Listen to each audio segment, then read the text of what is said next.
प्रियंशिका, झारखंड अब तक में आपका स्वागत करते हैं और आज हम लोग हैं पंचायत सचिव के साथ में।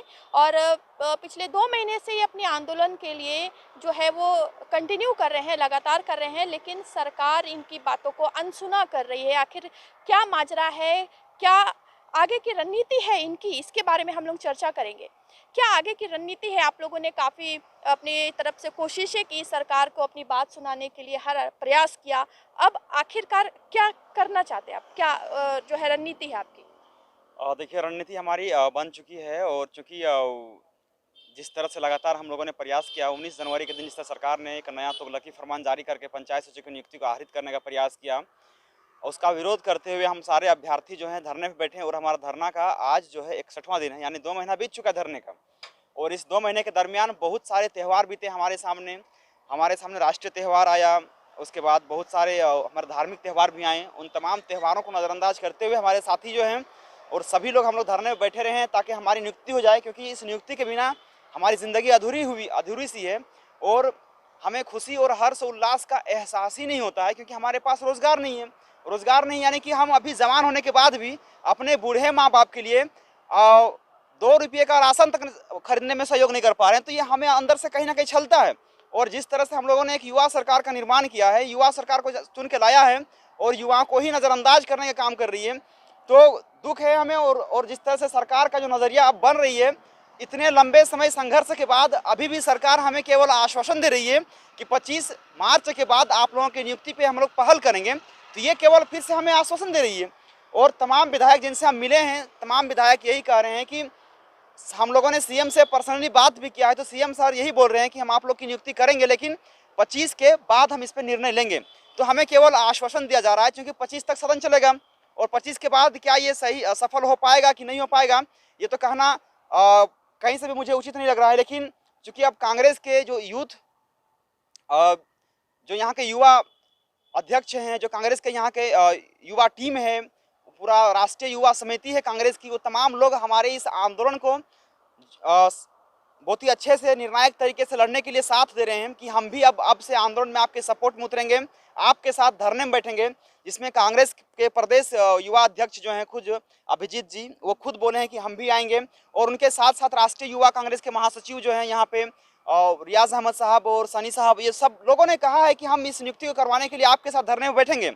अब वो आ रहे हैं तो कहीं ना कहीं हमें उम्मीद लग रही है कि जब सरकार के ही सत्ता पक्ष के लोग ही जब हमारे साथ धरने में आएंगे, तो उम्मीद किया जा सकता है कि अब हमारी नियुक्ति को लेकर के एक नया पहल दिया जाएगा। और माननीय मुख्यमंत्री बार बार हमें जिस तरह से ये कहा के आगे बढ़ जा रहे हैं, छलावा कर दे रहे हैं कि हम आपकी बातों को गंभीरता से लिए हुए हैं, तो ये कैसी गंभीरता है, कैसा मौन है कि ये कुल मिला के देखा जाए तो जिस तरह से कहा जाता था कि यहाँ का कानून अंधा है, तो वैसे ही यहाँ का सरकार भी अंधे हो गई है और युवाओं के भविष्य को नज़रअंदाज कर रही है।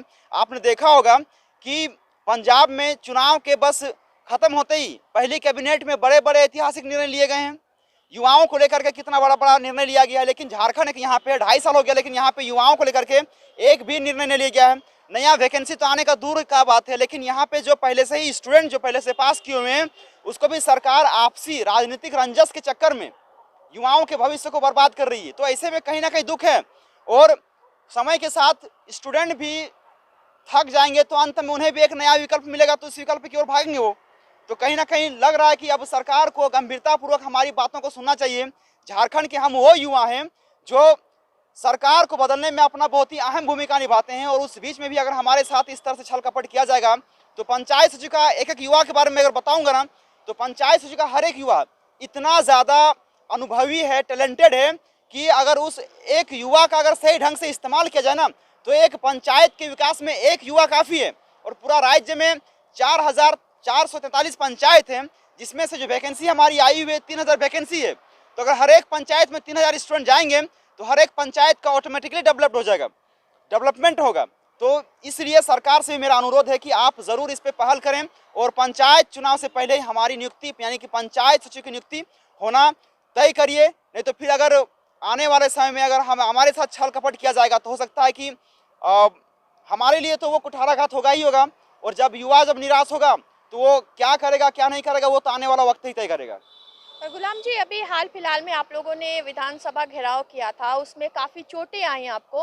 तो क्या आपको लगता है कि इतना कुछ होने के बावजूद, जबकि गठबंधन की सरकार है, कांग्रेस है, जेएमएम है, आरजेडी है, तो आप जो बात कर रहे हैं कि कांग्रेस के यूथ कांग्रेस के अध्यक्ष आपका सपोर्ट करेंगे, तो उस समय ये कहाँ थे जब आपको चोटिल किया गया था प्रशासन की तरफ से? ना ही अभी तक उस बारे में कोई भी बातचीत हो रही है, ना ही उस पे कोई कार्रवाई हो रही है। क्या कहेंगे इस पे आप?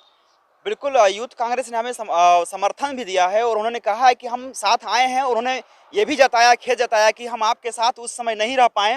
दुख है हमें इस बात का, लेकिन अब जब वो आए हैं तो भरोसा तो हम करेंगे उन पे, क्योंकि सत्ता पक्ष के लोग हैं और स्वतः आए हैं, तो इस चीज़ के लिए हम उन्हें काफ़ी ज़्यादा शुक्रिया अदा भी करेंगे। और इस मूवमेंट में चूंकि वो यूथ कांग्रेस है, अगर यूथ का साथ नहीं देगी तो फिर ये यूथ का हम लोगों ने चयन जो किया है, कांग्रेस युवा कमेटी का जो हम लोगों ने चुनाव किया है, अभिजीत जी का जो हम लोगों ने चयन किया है एक अध्यक्ष के रूप में, तो फिर उनका क्या काम रहेगा? जब वो युवा का समर्थन नहीं करेंगे तो फिर आने वाले समय हम भी उन्हें बाइकआउट करेंगे, क्योंकि हम खुद कांग्रेस के एक बहुत ही समर्थक हैं। हमारे सारे साथी समर्थक हैं, पंचायत के सभी अभ्यर्थी जो हैं कांग्रेस और जेएमएम के समर्थक रहे हैं। लेकिन आने वाले समय में अगर यही युवा अगर हमारे साथ कंधे से कंधे मिला के काम नहीं करेंगे, हमारा समर्थन नहीं करेंगे, तो बिल्कुल निश्चित से तौर पे हम लोग बाइकआउट करेंगे इन तमाम लोगों को।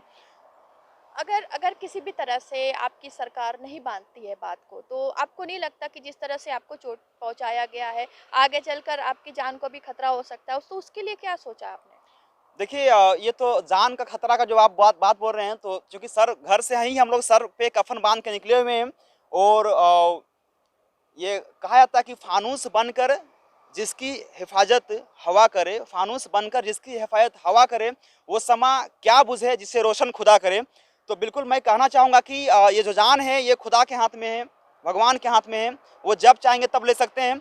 लेकिन हम अपने जान के डर से झारखंड में युवाओं के साथ इस तरह का जो लगातार हो रहा अन्याय और बर्बरता है, रवैया है, इस तरह का होने तो नहीं देंगे।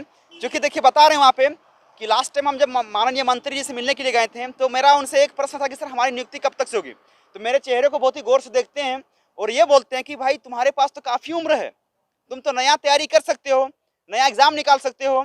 तो फिर मैंने कहा सर ठीक है, मैं मानता हूँ कि मेरी उम्र काफ़ी है, लेकिन हमारे जो भाई लोग हैं जिनका जो 35 के थे आज 40 के हो गए, जो 40 के थे वो 45 के हो गए हैं, उनको क्या दोबारा मौका मिलेगा? तो साफ तौर पे मतलब पलक झुका के देखते हैं और बोलते हैं मतलब कि तुमको नेता बनना है क्या, कि तुम बाकी लोग के बारे में चिंता कर रहे हो? मतलब कि जिनको सत्ता में बैठाया गया है वो चिंता नहीं करेंगे, और अगर हम उनका चिंता के लिए बाहर निकलेंगे तो वो हमें अपशब्द सुनाएंगे कि ये नेता बनने के लिए बाहर निकला हुआ है।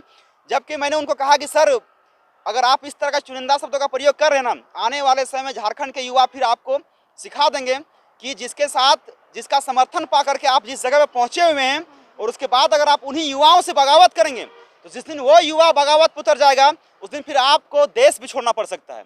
क्योंकि हम युवा वही युवा हैं जो सरहद के पार जाकर के दुश्मन देश को भून के आते हैं। तो फिर अपने देश में, अपने ही राज्य में अगर इस तरह का मनमानी होगा तो हम कभी बर्दाश्त नहीं करेंगे। बहुत बहुत धन्यवाद। अभी जैसा कि अभी आप देख रहे थे कि गुलाम हसन जी का कहना है कि जो आने वाला कल है उसमें कांग्रेस, यूथ कांग्रेस के अध्यक्ष इनके सपोर्ट में खड़े रहेंगे काफ़ी। और देखते हैं कि गठबंधन की सरकार है और जो मुख्यमंत्री है वो भी चुने हुए ही गठबंधन की सरकार से है। तो अब देखना ये है कि क्या जो कांग्रेस ने वादा किया है इनका साथ देने का, वो सच में दे पाते हैं या यूं ही वादा खिलाफी की जाएगी। आगे देखने के लिए मेरे साथ बने रहे। झारखंड अब तक, मैं अंशिका।